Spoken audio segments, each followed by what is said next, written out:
எல்லாம் புகழும் இறைவனுக்கே. ஹாய் மக்களே, அஸ்ஸலாமு அலைக்கும். Welcome to Aarti classic kitchen. இப்போ பார்க்க போகிறது பீஃப் தொக்கு எப்படி செய்யலாம் பார்க்கலாம் வாங்க. பீஃப் தொக்குக்கு தேவையான பொருட்கள்: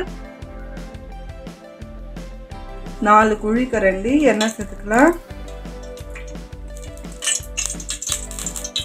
ஒரு பெரிய வெங்காயம் மெலிசா கட் பண்ணி வச்சிருக்கேன், ஒரு பெரிய தக்காளி மெலிசா கட் பண்ணி வச்சிருக்கேன், கொஞ்சமாக கருவேப்பிலை, கொஞ்சமாக கொத்தமல்லி. எண்ணெய் சூடாயிடுச்சு. இப்போது வெங்காயம் சேர்த்துக்கலாம்.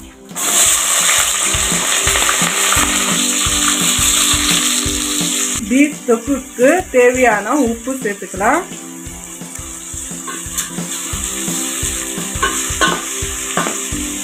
மூணு நிமிஷம் வதக்கட்டும். இந்த அளவில் வதக்கினா போதும். கருவேப்பிலை, கொத்தமல்லி சேர்த்துக்கலாம்.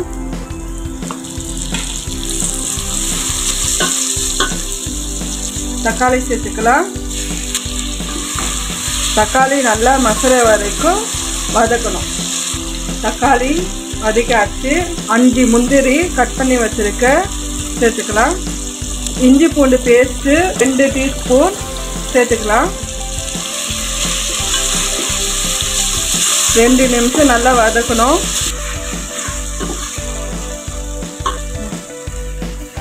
கறி 1/2 கிலோ க்ளீன் பண்ணி வாஷ் பண்ணி வச்சுருக்கேன்.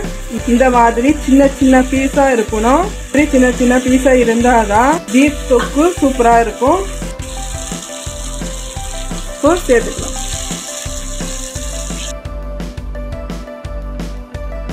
1/2 டீஸ்பூன் மஞ்சள் தூள் சேர்த்துக்கலாம். 1/2 டீஸ்பூன் கரம் மசாலா சேர்த்துக்கலாம். 3 நிமிஷம் நல்லா வதக்கணும். ஸ்லோ ஃப்ளேமில் 5 நிமிஷம் இருக்கட்டும். மூடி வச்சுக்கலாம். 5 நிமிஷம் ஆயிடுச்சு.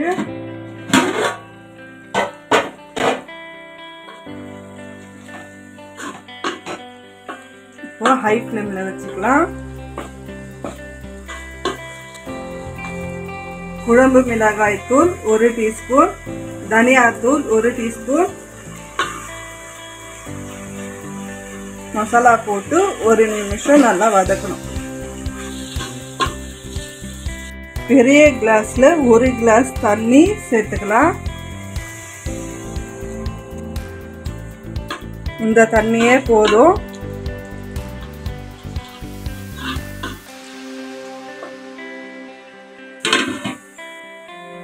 ஸ்லோ ஃப்ளேம்ல வச்சு 5 நிமிஷம் கழிச்சு பார்க்கலாம். 5 நிமிஷம் ஆயிடுச்சு. பார்க்கலாம். ஸ்லோ ஃப்ளேமில் வச்சாதான் கறி நல்லா வேகும். அதனால ஸ்லோ ஃப்ளேமில் வச்சது. இன்னும் கொஞ்சம் சுண்டணும். ஹை ஃப்ளேமில் வச்சுக்கலாம்.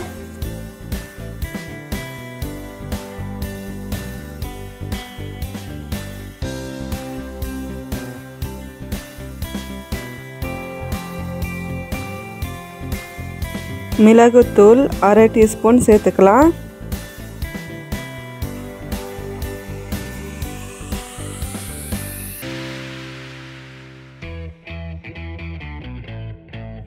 காரசாரமாக பீஃப் தொக்கு சூப்பராக ரெடி ஆகிடுச்சு. நீங்களும் வீட்டில் செஞ்சு பாருங்கள்.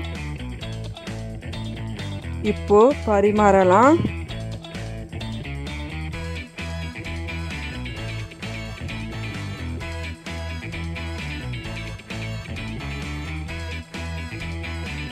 பீஃப் தொக்கில் வெங்காயம் மெலிசா கட் பண்ணி தூவி பரிமாறலாம். சூப்பராக ரெடி ஆகிடுச்சு. இதே மெத்தடில் நீங்களும் வீட்டில் செஞ்சு பாருங்கள். இந்த வீடியோ பிடிச்சிருந்தா லைக் பண்ணுங்க, ஷேர் பண்ணுங்க, கமெண்ட் பண்ணுங்க, மறக்காம சப்ஸ்கிரைப் அண்ட் ஃபாலோ பண்ணுங்க. Thank you for watching.